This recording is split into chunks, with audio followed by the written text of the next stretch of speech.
What's up, AOL family? Let me show y'all how I make my southern collard greens. First, I start off by cutting up a half of onion. I like to chop them up real small so nobody will know they're in there. Some people like to leave them long or chop them up medium size, but I prefer mine small, like bite size, because they mainly just blend in with the texture of the greens because we're going to be boiling it for a long time, you guys.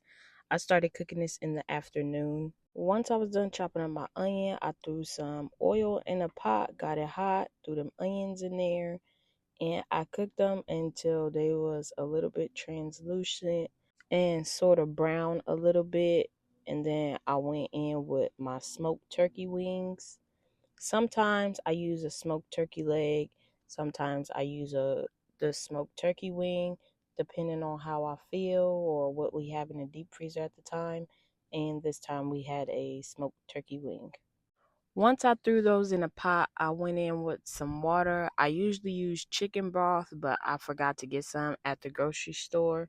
So I just went in with some water and I got started on my seasonings. I threw in 3 chicken bouillon cubes, some crushed red peppers, some cayenne pepper, some adobo seasoning, some garlic powder, onion powder, and a little bit of slap your mama. I did not want them spicy this time, so that's why I only went in with a little bit of slap your mama.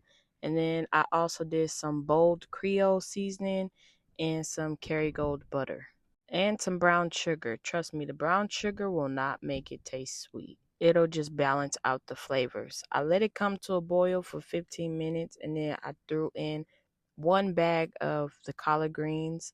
Make sure you rinse them off. I threw in 1 bag first because I didn't want to overcrowd the pot.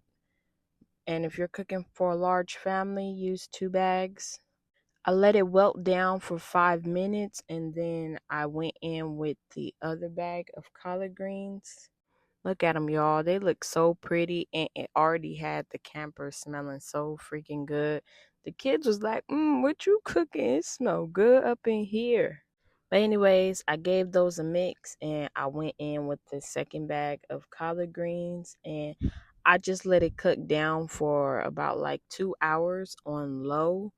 But you want to make sure to keep checking it to make sure your pot still got some juices. I like my greens to still have some juice to it, so at the hour mark, I did add in 1.5 cups of water and another chicken bouillon cube just to be on the safe side. Once it hit that 2-hour mark, I gave it a mix and then I took the meat out of the pot, took it off the bone, and put it back inside the pot. Y'all, when I went looking for the meat, it was already freaking falling off the bone before I could even take it out the pot. And this smelled so delicious, y'all.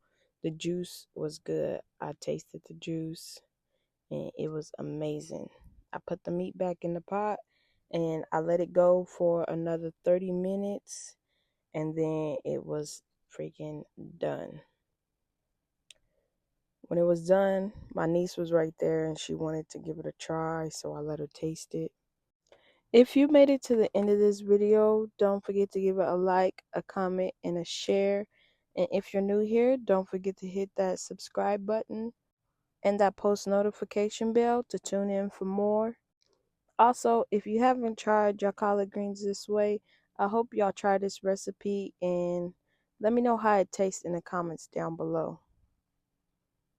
Or shoot, maybe y'all already be making your greens like this. But if you watch this and you make your greens a different way, drop the recipe in the comments so I could give it a try. Now here's my niece trying the greens. It was a little too hot. She should have let it cool off a little bit more. But she said they was good. Alright, bye now, y'all.